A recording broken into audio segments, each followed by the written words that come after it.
My mother-in-law, Catherine, said some harsh things when we found out my husband would be moving abroad. She took away our house, leaving me and my daughter with nowhere to go. Feeling lost, I went to the park with my 2-year-old.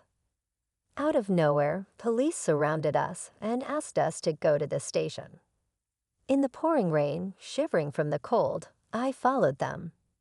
At the police station, I was surprised to find Emma, a 35-year-old woman, waiting for me. She shared her story of meeting her husband, Bob, at work, getting married, and having a daughter named Lily. Emma, Bob, Lily, and Catherine, my mother-in-law, lived together in a new apartment they initially rented. After Catherine's husband passed away and she had knee problems, they bought an apartment for better accessibility. They considered a house but opted for an apartment with an elevator. They made a down payment and took out a 35-year loan. Bob's company doesn't usually transfer employees often, but since we bought our house, they assured us he wouldn't be moved anytime soon. However, he ended up traveling for work almost every week to different states. With a 2-year-old daughter, I get stressed when he's away. Initially, Catherine, my mother-in-law, was helpful, but now she doesn't assist with childcare and even adds to my workload. She leaves dishes around without cleaning them, and even when I ask her to rinse them, she just apologizes without taking action. Interestingly, she rinses the dishes when Bob is around, and I only noticed recently. I used to think it was okay since she occasionally helped, but now I believe she's intentionally making things difficult for me. She also plays games, like asking if I need anything from the store, and later saying she actually did. This happens frequently. Despite her knee problems, I wanted to help her, but my willingness to assist is fading. I considered talking to Bob, but I didn't want to stress him more. Catherine's behavior started when we began living together and has continued for years. A friend suggested it might be a form of bullying and advised talking to Bob. However, I feared that involving him could lead to Catherine being placed in a facility since she has no other relatives. I considered enduring it until an event changed my perspective. That day, I had intended to drop off Lily at my parents' place. They adore having Lily over for sleepovers. During our chat, they suggested I stay over sometimes too.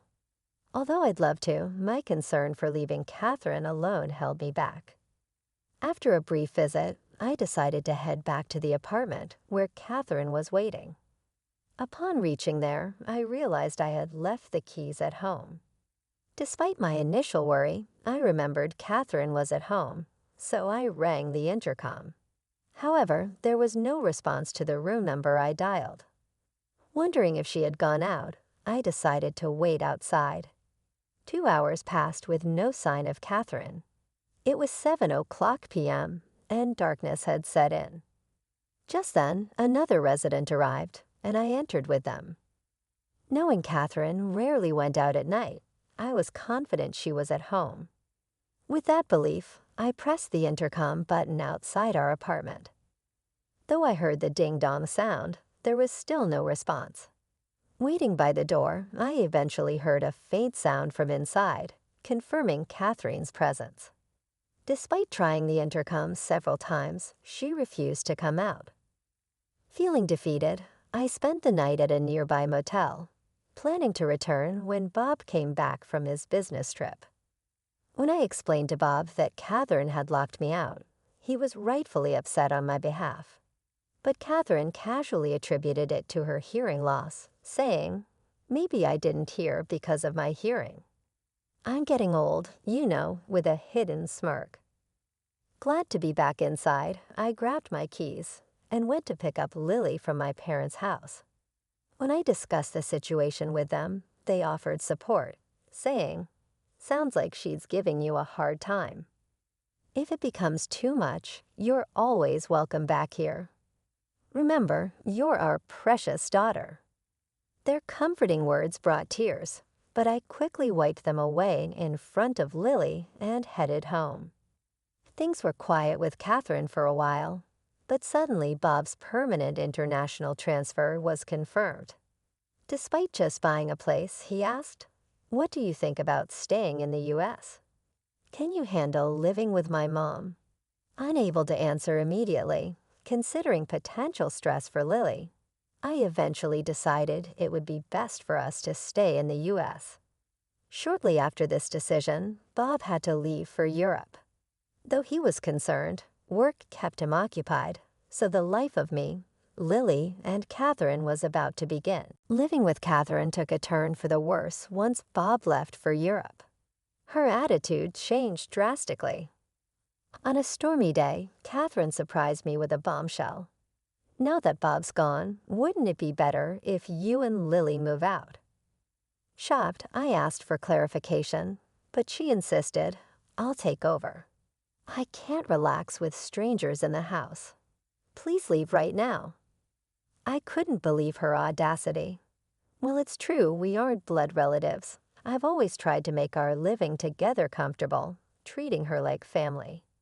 Yet to Catherine, it seemed we were merely an afterthought. Considering going back to my parents' place, Catherine urged me to leave immediately. Before I knew it, Laylee and I were thrown out, dressed as we were. Despite my pleas, Catherine refused to open the door. Lost and confused, I carried Laylee through the pouring rain to a nearby park, hoping its roof would offer some shelter. Ideally, I would have checked into a motel or returned to my parents' place, but I left my wallet and phone inside the house. Feeling helpless, I sat in the park, trying to figure out our next move. Time passed in the torrential downpour, and overwhelmed by fatigue and cold, I began to doze off. It was dark, and despite the summer, the cold was biting. As bad as things were, the only option seemed to be a 3-hour walk to my parents' home. While pondering our situation, I noticed 2 distant lights approaching through the rain. Despite the obscured visibility, I could tell they were police officers. Hoping for help, one of them called out, "Are you Menma? And is this little one Lily?" Surprised they knew our names, I weakly confirmed, "Yes, that's us." The officer then requested, "Please come to the station with us." Perplexed, I questioned, "Why the police station?" Unsure if something was wrong, I complied as they urged Lily and me into the patrol car. We were freezing, but the officers had brought large towels and assured us, "You might need these. We've got spare clothes at the station for you." Curious about how they knew about us and the reason for heading to the police station, I asked, "How did you know where to find us?" The response was, "We'll explain everything once we're back at the station. For now, just try to relax." Exhausted, I soon dozed off and woke up to find we had arrived at the police station. Inside, to my surprise, I saw Catherine and my uncle. "Uncle, what are you doing here?" I asked. He explained that Bob had contacted him. Bob suspected you might be having issues with his mom, and since he's abroad, he wanted me to keep an eye on things for him. My uncle shared that Bob had talked to him about this issue previously, asking him to keep an eye on things since he couldn't be there himself due to being overseas. He had seen us in the rain earlier and considered taking us in. But Catherine's extreme behavior prompted him to report it to the police. That's how the officers knew our location and came to our aid. Catherine, sitting on a sofa at the police station, glared at me, seemingly unaware of the reason for her presence. She argued, "Why do I have to be here? I have a bad knee. If Bob were here, this wouldn't be happening." Despite her protests, the situation arose from Bob seeking my uncle's help. In discussions with the police, the possibility of legal implications emerged, leading to the suggestion that I consider hiring an attorney. Catherine dismissed it, saying, "An attorney? That's an overreaction. I just locked the door, that's all. I didn't do anything else." My uncle defended us, highlighting the severity of Catherine throwing us out in torrential rain. He asserted that, in fact, I was the rightful owner of the house. Catherine believed Bob was the owner, but she was mistaken.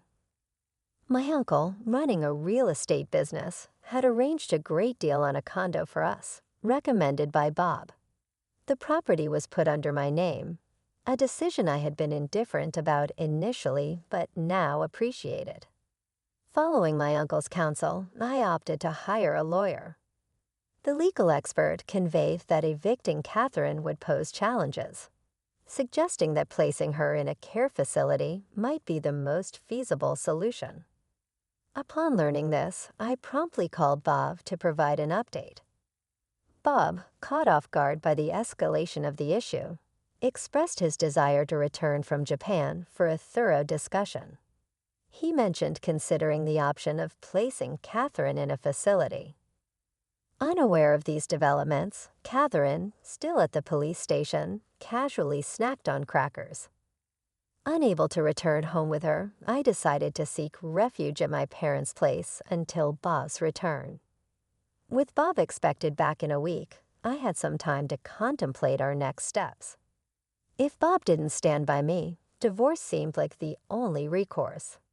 Regret lingered, wishing I had sought advice sooner. A week later, Bob returned, and I moved back home from my parents' place.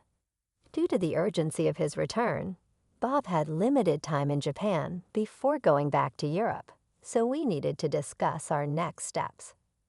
I heard some things from Emma's uncle. Is all of that true? Bob asked Catherine. Catherine stubbornly denied any wrongdoing, claiming it was all lies and that I was plotting to evict her. Surprisingly, Bob, who should have supported me, seemed inclined to consider Catherine's perspective. Do you have any evidence to prove Emma's plotting something? He asked Catherine. Evidence? Of course not, she replied. Bob then turned to me, asking if I had any evidence. Being busy with work, I hadn't been able to keep a close eye on things, but I handed Bob a voice recorder I had with me. What's this?